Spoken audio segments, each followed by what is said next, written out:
El análisis político de la semana llega con la seriedad y rigurosidad del periodista Leonardo Galante.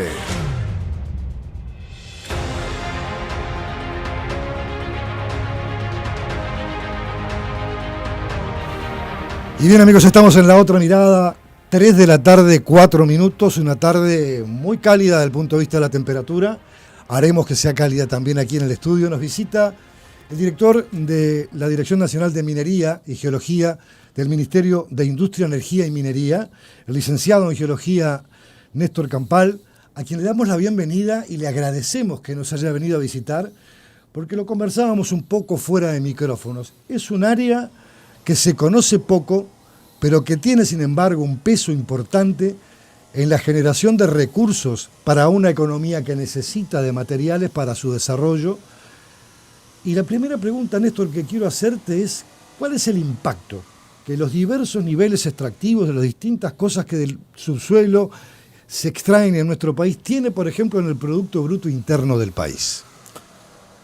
Bueno, primero, muy buenas tardes. El agradecido por la invitación soy yo en este particular, representando al Ministerio, y es cierto lo que tú comentaste, que es un área que todos nosotros, los uruguayos, conocemos relativamente poco, a menos los que hemos estado implicados directamente en minería y en geología.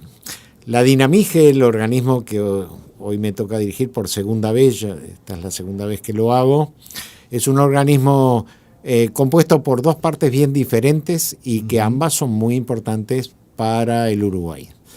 Es por un lado Dinamí y por otro lado Dinagé.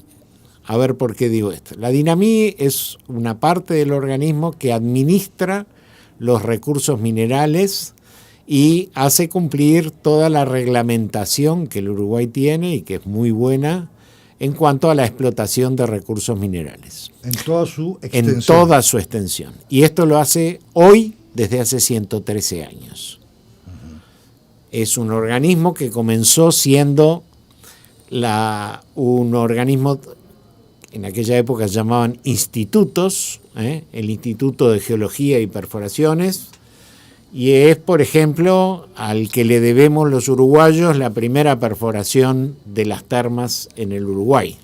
Nada más Perforación que le llevó 10 años al instituto de ejercer en aquel momento con maquinaria muy primitiva, pero que inició un proceso que tiene que ver con el desarrollo de una amplia zona del litoral uruguayo. Y vaya que es importante. Y claro.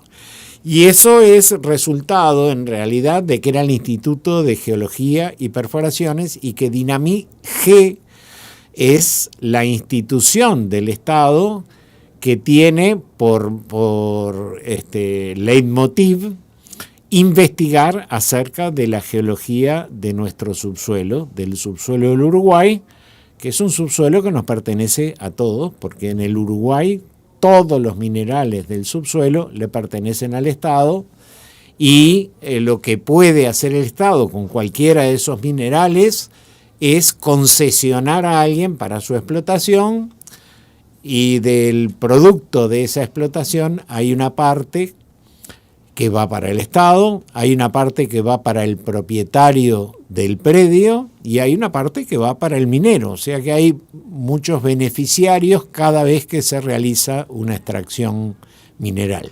Uh-huh. En el caso de la intervención económica, en primer lugar tenemos que ser conscientes que el Uruguay tiene algunas características que a nosotros nos parecen extremadamente naturales o comunes, y resulta que esas características no se dan en otros países, ni aún en países próximos. ¿Son ventajosas o desventajosas? No, absolutamente ventajosas. Uno tiende a pensar en los recursos minerales y cuando a uno le dice a alguien minería, instantáneamente piensa en oro, diamantes y... Sí, las minas de Valentín. A ver, pero pensemos, ¿cómo es la arquitectura que tenemos los uruguayos en nuestro territorio? ¿Nosotros vivimos en casa de madera como el 90% de Estados Unidos o vivimos en casas hechas con materiales? ¿Con qué materiales? Con arena, parece ser la cosa más común del mundo, pero Argentina no tiene arena y tiene dificultades enormes para conseguir arena en Buenos Aires, y de hecho Uruguay le exportó durante más de 100 años la arena para construir el Buenos Aires que conocemos hoy. Pero no solo no tenía arena, no tenía piedra para construir, o sea, no puede hacer hormigón, o sea, no puede hacer un edificio de 2 pisos.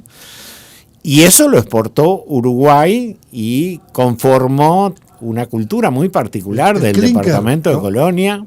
¿Lo estoy diciendo bien? Bueno, el clinker es el preprocesamiento de un recurso que para Uruguay, mi persona lo considera estratégico porque tenemos un volumen muy importante, que es el material calcáreo de altísima calidad, con el cual podemos fabricar cemento Portland. Entendamos que el cemento es absolutamente estratégico para el desarrollo.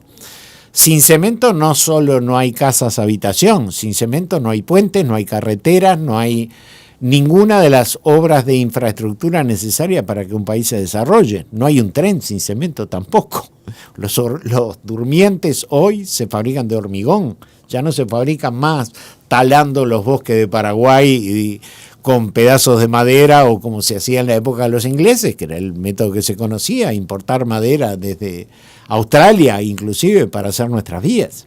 Y también para el uso carretero, para el uso de la construcción en general. Toda la construcción depende fuertemente de la industria del cemento.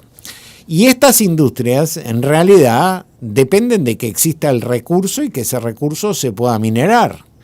Y ese recurso se viene minerando hace muchísimos años. La cal común con que pintamos nuestras casas hasta que aparecieron pinturas más evolucionadas no es más que un tratamiento térmico de esa roca que se llama caliza y que una vez deshidratada en un horno y con una transformación se transforma en lo que conocemos como cal viva.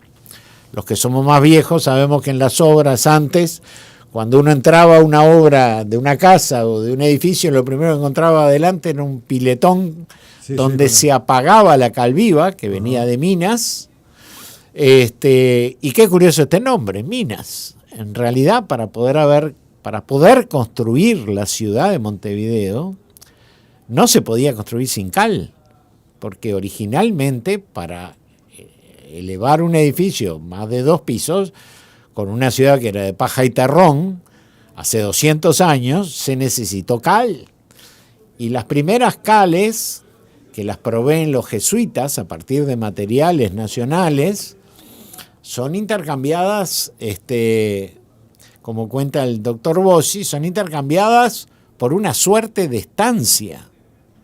O sea, ustedes se dan cuenta que la cal para fabricar los primeros edificios que Montevideo tuvo de importancia gubernamental, como en aquel momento era el Cabildo, y que necesitaba de estos materiales, se cambia por una suerte de estancia.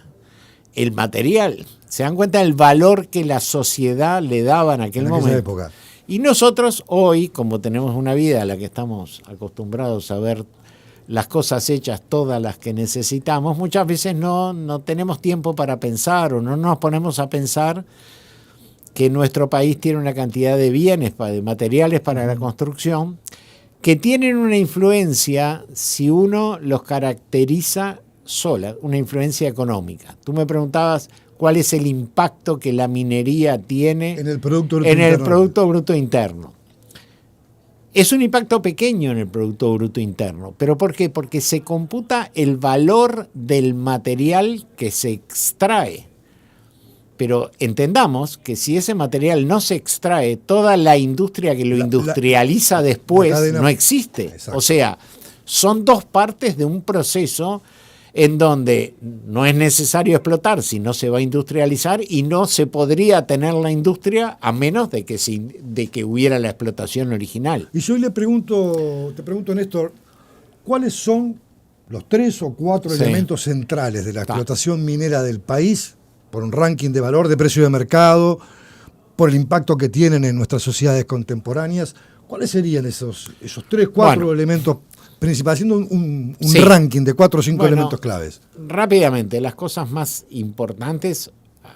Menciono antes que nada la caliza porque cada vez más juega un papel muy importante en un problema que Uruguay tiene que corregir y que es sustancial para su producción. Uruguay tiene que corregir la acidez de sus suelos, acidez que proviene de características naturales y del uso intensivo de un suelo para la industria del grano, por ejemplo, o sea que para el desarrollo agropecuario, de la lechería lo mismo, porque las pasturas de la lechería están condicionadas a cuál es la acidez, lo que se llama el pH del suelo, y podríamos tener que importar algo para corregirlo, ¿no? Y tenemos calcáreo y se está corrigiendo con calcáreo uruguayo y es probable que el valor de todo el material que se extraiga, cuando uno lo considera por tonelada, es un valor muy alto, pero le permite al Uruguay reaccionar en el rubro que probablemente sea uno de los rubros más importantes, auxiliado por la minería. Si no, tendríamos que importar todo eso. Así que caliza es muy importante. Segundo punto, hoy muy importante por el número de personas a las que da trabajo el recurso, es ágata y amatista, que caracteriza la producción del departamento de Artigas, y es más, es la producción central del departamento de Artigas. Es el sostén económico del departamento. Y es el sostén económico del departamento, y trabajan varios miles de personas. Ha tenido en los últimos tiempos un desarrollo muy importante. Ha entrado mucha gente joven al rubro, con buenas ideas, con visiones distintas de cómo debe comerciarse, y sobre todo la materia prima que se extrae, contrariamente a lo que pasó tradicionalmente desde el principio del siglo en Uruguay. Hoy el procesamiento de esa materia prima se lleva a cabo en Artigas con miles de personas dedicadas al pulido, la presentación, etcétera. Antes se vendía la piedra como venía, para que la hicieran otros. La hicieran otros. Y hoy es una maravilla, y recomiendo al que me escucha, si alguna vez que pase por Artigas, que pase a visitar cualquiera de los talleres de Artigas, que hay varios. Y también a lo mejor le conviene hacer una parte del circuito turístico que hoy tienen Artigas, cenando o almorzando en un restaurante que está dentro de una vieja mina en Artigas, y conocer un poco más ese recurso, que los extranjeros que vienen a Uruguay quedan asombrados, y nosotros que todos los días vemos alguna gata y una matista, en realidad no tenemos idea de cómo es. No tenemos idea del peso que eso tiene a nivel mundial. Ese es el segundo, el tercero. Segundo. El tercer, hay dos recursos que en este momento no están siendo explotados, pero que su importancia es capital. Uno de ellos fue explotado durante los últimos, de hace 7 años para atrás que paró la explotación, 25 años antes fue explotado, y en otros periodos también, y es lo que le da el nombre a Minas de Corrales. Minas de Corrales es un pueblo minero. Es una cosa infrecuente en Uruguay tener un pueblo minero. Nuestra cultura no es una cultura minera como la que es común encontrar en los países andinos, Chile, Perú, Bolivia, donde la minería conforma a veces el 30 o el 40% de su PBI. Pero son países... Eso la pregunta era inicial, ¿cómo nosotros pesaba? no llegamos al 1% del PBI acá con la minería, pero eso es una cuestión que yo por lo menos considero y espero que sea transicional, porque el Uruguay puede tener un desarrollo minero siempre y cuando los productos que extraiga del subsuelo sean parte de una cadena productiva posterior, es decir, que no exportemos como... en bruto. Ganado en pie. Exacto, como se hacía antiguamente con las ágatas y las amatistas. Exactamente. Pero usted me decía, Minas de Corrales. El oro de Minas de Corrales es muy importante. Más importante, muy transicionalmente hoy, porque si ustedes analizan un poquito los precios del oro, hace 5 años el oro estaba en unos $700, $800 la onza, $1.000 puede ser. Hoy está en $5.000 la onza. O sea, ¿la onza cuánto es en gramos? 30 y algo de gramos. 30 y algo con algo. 32,17. 32 gramos. 32 gramos. Quiere decir que, a ver, cuando la onza está a $3.200, que estuvo bastante tiempo a ese precio, uno puede hacer la cuenta de que un gramo de oro vale $100. Porque una onza es 32, vale 3.200. Cada vez que sube de 3.200, el oro vale más de $1 el gramo. Hay que fijarse que, por ejemplo,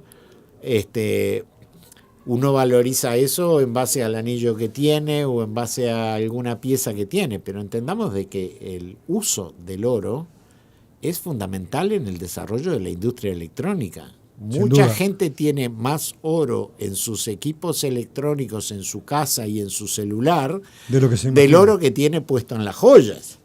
Es un elemento que es absolutamente imbatible como conductor porque no se oxida, por lo tanto permite una conexión diaria en una superficie sin que haya oxidación. Bueno, Uruguay tiene reservas de oro, tiene empresas hoy muy serias, realizando investigaciones que ya llevan más de una década. Hay que entender que en la minería no es soplar y hacer botellas. No es ir caminando por un camino de prospección, encontrar algo y al otro día se está produciendo. En general, para cualquier mineral en cualquier parte del mundo, la distancia entre el hallazgo y la producción son entre 10 y 15 años por lo menos, en todos lados. Y no es un problema tecnológico ni de característica de la capacidad del país, sino es un problema natural. Cuando la minería está bien hecha, requiere estudios ambientales muy concretos, muy bien hechos. Iba a llegar también a eso. Y miremoslo en Minas de Corrales, donde la explotación de oro convivió en la última etapa 15 años con la producción agropecuaria alrededor, en una zona de producción de arroz, y convivió en total armonía. Y de hecho, hoy tenemos mucha gente que estaba en la producción de arroz y que ahora está interesado en volver a poner a funcionar la minería. Fue una empresa que tuvo un éxito importante en una parte de su accionar y luego invirtió capitales en otros países creyendo que iba a obtener mejores ganancias, pero tampoco le fue muy bien y cerró aquí en Uruguay. No porque Uruguay no tenga el recurso. Siempre el recurso debe ser investigado anteriormente y cuando uno está extrayendo en un punto, tiene que estar investigando en otro simultáneamente. Claro. Porque al terminar de extraer lo que hay en un punto, pueda pasarse inmediatamente al otro con éxito, con las resguardas ambientales que haya que tener y a su vez con un procedimiento que tiene que ser también muy cuidadoso del personal y de la gente que integra los cuadros de trabajo de esa pregunta empresa. Porque tú hablaste hoy del sector tecnológico y sobre todo las tecnologías de la telecomunicación, de los celulares, todo esto. Hay un bien muy preciado en el mundo hoy que son las denominadas tierras raras. Y no todos los países la tienen. Uno de los más importantes productores de tierras raras es China. Sí. Y tiene una reserva fuerte. ¿Uruguay tiene tierras raras? No hay ningún país que no tenga tierras raras. Primero vamos a explicar por qué se llaman tierras raras. Sí.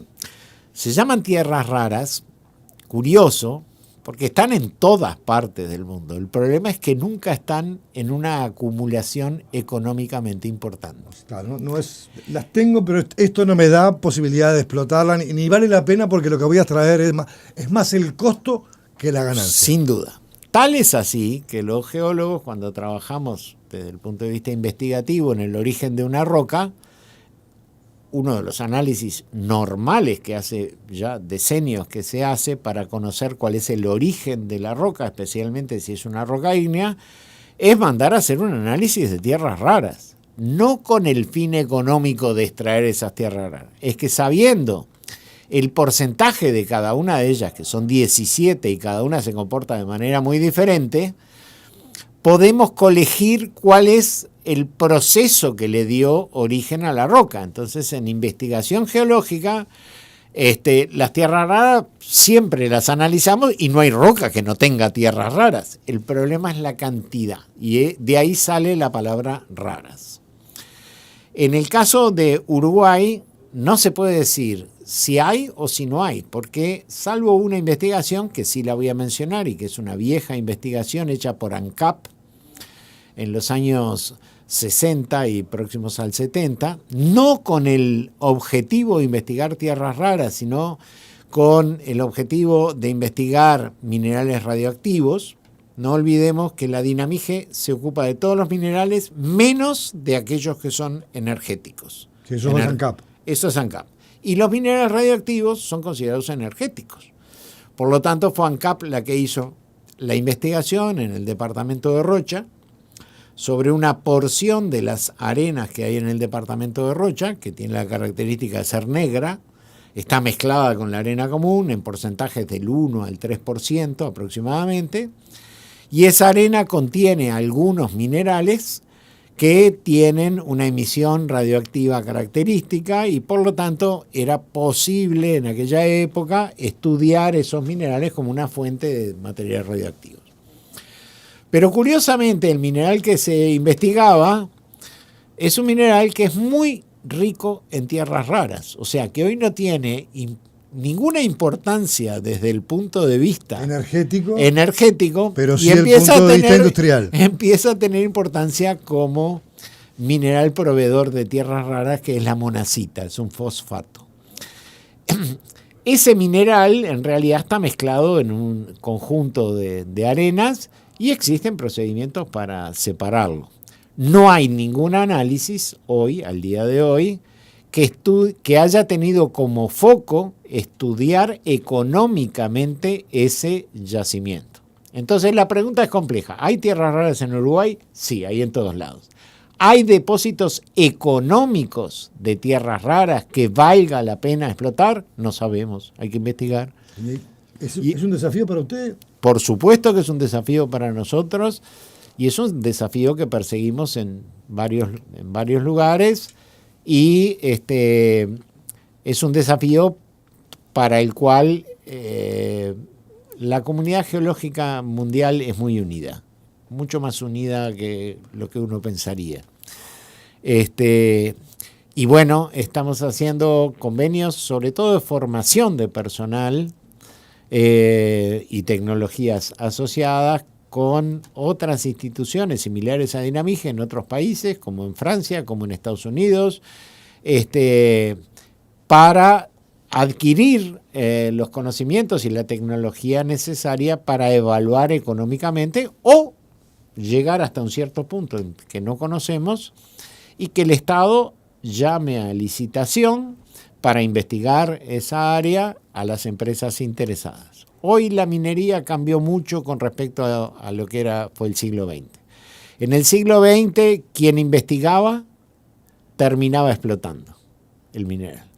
Hoy hay empresas tecnológicas especializadas en prospección, otras en exploración, otras en generar los proyectos de minería adecuados para un determinado recurso, y hay otras empresas que se dedican a explotar. O sea, se especializó el mundo, las empresas, de una manera que pueden llevar adelante una minería de alta calidad y, por supuesto, la Dinamige y todo el Estado, no solo de la Dinamige, la DINASEA y todos los organismos pertinentes que entienden en el asunto,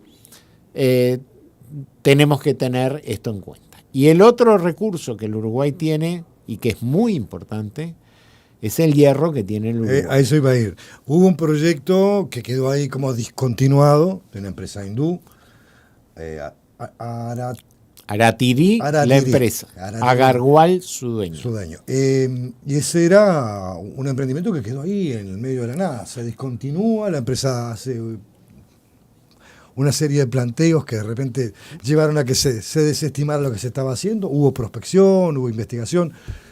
¿Cuánto hierro tenemos y cuánto puede pesar eso para nuestro país? Bueno, La siderurgia. En primer es clave lugar, en el mundo. hay que pensar una cosa que es muy importante. Cuando el Estado autoriza a alguien a hacer una investigación, el Estado es poseedor de los datos que se obtienen en esa investigación.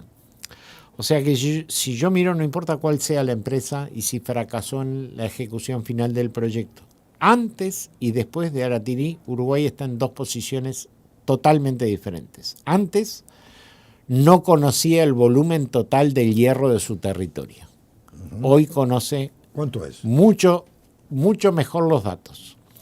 Y a los ritmos de producción que nosotros podríamos aspirar racionalmente a tamaño Uruguay, sin megas atrás. Sí, 100 megas de emprendimiento. Exactamente. Y con el procesamiento posterior adecuado después de la extracción, porque una cosa es sacar del suelo y exportar tal cual, Sí, y otra como cosa pasaba es con otras beneficiarlo, Ajá. lo que podamos hacer acá hasta llegar a un producto mucho más caro, en el cual el transporte incida mucho menos, porque el producto es más caro, y que tienen un mercado mucho más específico, pero nosotros podemos abastecer por 150 años a la industria argentina, por ejemplo. 150 años, Sí. escuche bien. Como escucho, 150 años con un ritmo de producción muy importante. Y esto me lleva a la otra pregunta. No sobreexplotar recursos, No, hacerlo de una manera racional, pero sobre claramente. todo cuidar el medio ambiente. El Exactamente. mundo hoy camina por un planeta de sustentabilidad, lo que llamamos el planeta verde. Cuidar de no contaminar tierras, como hoy hablaba con el tema de cómo sacarle esa acidez a la tierra Exacto. para los cultivos en la agropecuaria, tener ríos no contaminados, tener tierra no contaminada o al menos con un nivel de contaminación tolerable que no signifique arruinar otro tipo de explotación. ¿Cómo estamos marchando en ese camino? ¿Estamos protegidos desde el punto de vista legal? ¿Tenemos conciencia real de eso? Y sobre todo de no sobreexplotar, que no se queden 2 o 3 generaciones con todo lo que hay y las que vengan se queden con las manos vacías.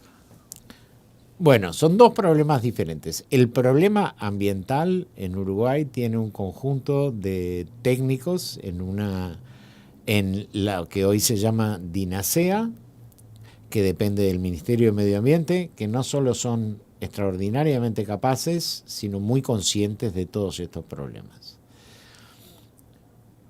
Desde el punto de vista legal, no existe posibilidad de que usted tenga la mina más pequeña del mundo, una canterita para sacar balasto, si usted no me trae la aprobación a Dinamige de la DINASEA. O sea, hasta que usted tiene la aprobación legal, hasta que no la tiene, mejor dicho, es imposible que usted pueda empezar a operar. O sea, que desde el punto de vista de la legalidad y de la institucionalidad, Uruguay está muy fuerte en este aspecto. Y diría que comparativamente a la situación del resto de América Latina, estamos en una enorme ventaja porque somos un país accesible.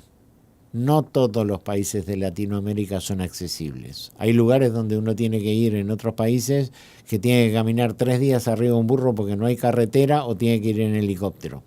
En Uruguay vamos en un vehículo y lo más lejos que podemos estar de un punto son 2.000 metros. Uruguay está catastrado íntegramente desde el principio del siglo XX. O sea, nosotros sabemos cuáles son los límites de la tierra y quién es el propietario. Eso no es lo que ocurre en la mayoría de los países. Claro. ¿Ah? Ese es un valor. ¿Por qué? Porque hay un propietario y por lo tanto hay un responsable, si es el propietario el que infringe la ley, o hay un minero que ingresa al campo de un propietario y hace un daño, o sea que también hay una identificación de quien actúa. Uno de los problemas más grandes de Latinoamérica hoy en minería es que se está creciendo la minería individual y la minería desregulada. Y hay un rechazo curioso de la sociedad, una especie de simpatía al minero individual y una especie de ajenidad con una empresa que cumple las normas, de manera que el impacto ambiental de la minería está creciendo exponencialmente, porque ese minero individual no tiene la capacidad de cumplir las normativas. Y para dar un ejemplo, en el caso de oro no hay otra manera de que trabaje si no es con mercurio. Y a pesar de que todos los países de Latinoamérica hayamos firmado el convenio de Minamata y no usemos mercurio, tenemos gente que le provee mercurio para poder comprarle el oro sin boleta y después hacer lo que hay que hacer. Nos hemos juntado recientemente todos los países de Latinoamérica para discutir estos problemas, para hacernos conscientes de estos problemas. Es un problema que en Uruguay no existe. Hoy no hay emprendimientos en Uruguay de tamaño importante en metálicos que incumplan nada. No me quiero perder de otras cosas que yo sé que son importantes en la extracción de recursos del subsuelo uruguayo. Minas de talco. Sí. Hablaste tú allí al pasar de sacar balastro y de sacar otro tipo de cosas que utilizamos de manera cotidiana. Claro. Pero las minas del talco, y lo estábamos hablando antes de empezar el reportaje, tiene un impacto en muchos sectores industriales. Sí. El talco es un mineral industrial de enorme uso en toda la industria. Que va desde las ruedas a los cosméticos. De los cosméticos de la mayor calidad, y ese era un talco que se extrajo en el siglo XX en Colonia, durante los últimos 50 años del siglo XX, con intensidad. Es una mina que además de tener un túnel vertical, tiene 7 pisos horizontales y que proveyó de talco de valor cosmético, que la relación de precio entre un talco industrial de baja calidad y uno cosmético es de 10-1, para que uno tenga una idea, ¿no? Pero el talco se utiliza para la fabricación de neumáticos, se utiliza para la fabricación de pinturas, las pinturas de alta calidad, esas que todos los que nos gustan hacer cosas por nosotros mismos, agarramos el pincel, pasamos una pincelada y vemos que la pintura cubrió todo. Esa propiedad de cubrir la pintura, eso es el talco. Y cuando las pinturas no tienen talco, tienen otros agregados, pierden esa capacidad de cobertura que tanto amábamos de las muy buenas pinturas y que a veces son las más caras, es cierto. ¿Y cómo están esas minas? ¿Se pararon? Bueno, hoy no hay una mínima producción de talco, hay una producción de talco, pero se ha hecho algo bastante importante. El talco, como todo mineral, necesita 2 cosas: el mineral y su industrialización. Cuando uno saca del subsuelo una piedra, una roca, esa roca está compuesta por talco en un porcentaje importante, pero ese no es el talco que vamos a consumir. A esa roca hay que molerla y luego hay que tamizarla. Y esa molienda no es... Ahí está, esa molienda y ese tamizado es una cuestión bastante compleja. Hoy nosotros usábamos tradicionalmente en la producción uruguaya un tamaño de talco que se mide en micrones, cada partícula, del orden de los 200 micrones. En cambio, ahora se tiende a usar 8 micrones, muchísimo más pequeña. Por lo tanto, la partícula tiene una gran cantidad de superficie y a ella se adhieren, por ejemplo, los medicamentos. El talco puede ser utilizado en la fabricación de medicamentos, así como otros grupos de arcillas. Uruguay también tiene, y en una época en que todos conocimos nuestros azulejos uruguayos, más todas las cuestiones para el baño, Metzenicena. Bueno, Metzenicena podía funcionar porque Uruguay tiene arcillas de altísima calidad para poder hacer loza y porcelana. Y tiene feldespato y cuarzo para poder hacer la vitrificación externa de cada una de esas cosas que funcionan 100 años y son de Metzenicena y están en nuestros baños y en nuestras cocinas.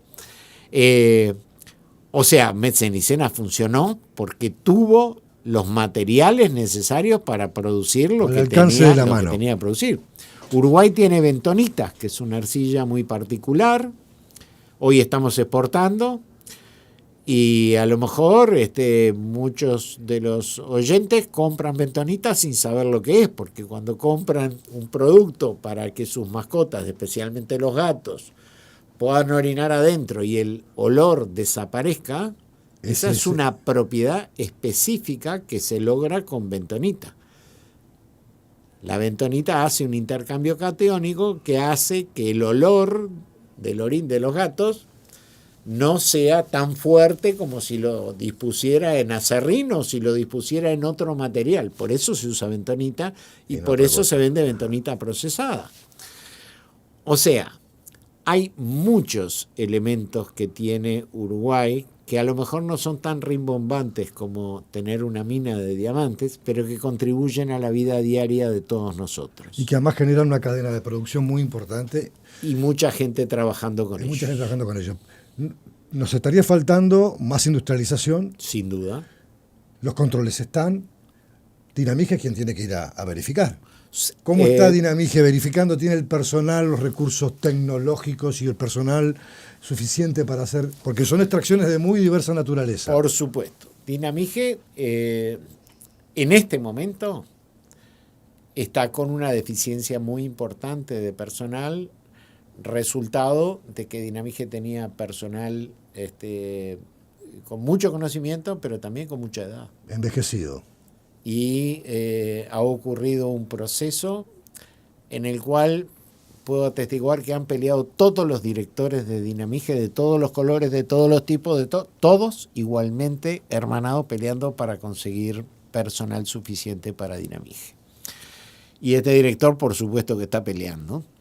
De todas maneras, tenemos que entender que Dinamige tiene técnicos brillantes que han sustituido en buena parte la presencia personal. No quiere decir que esto sea lo perfecto, es un complemento, pero había que desarrollarlo y se desarrolló y se está desarrollando con tecnología propia y dentro de Dinamige para detectar una intervención minera en cualquier parte del territorio. Y estamos trabajando asiduamente de eso, y eso se puede hacer desde una computadora.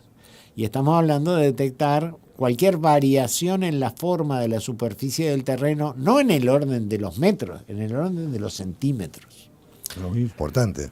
Bueno, en segundo lugar, nosotros trabajamos mucho con tecnología de drones, de manera que una visita a un área de minería, tenemos un radio de observación de 4 o 5 kilómetros con nuestro dron. Nuestros drones están en dos situaciones en Dinamige, una en la inspección y otra en la dirección de agrimensura, que es capaz hoy de cubicar una cantera y lo que se extrajo en horas simplemente con la acción de un dron y cálculo posterior. O sea, como cada minero, cada vez que saca algo del subsuelo, en realidad tiene que enviar una guía electrónica que la instaló Dinamige hace 5 años, y por suerte ahora aparentemente va a ser uno de los objetivos principales del Ministerio de Transporte y Obras Públicas para todo el transporte, lo cual es maravilloso. Lo que más facilita, documenta y transparenta todo. Protege a cada una de las empresas y a sus trabajadores también, porque se sabe cómo están trabajando.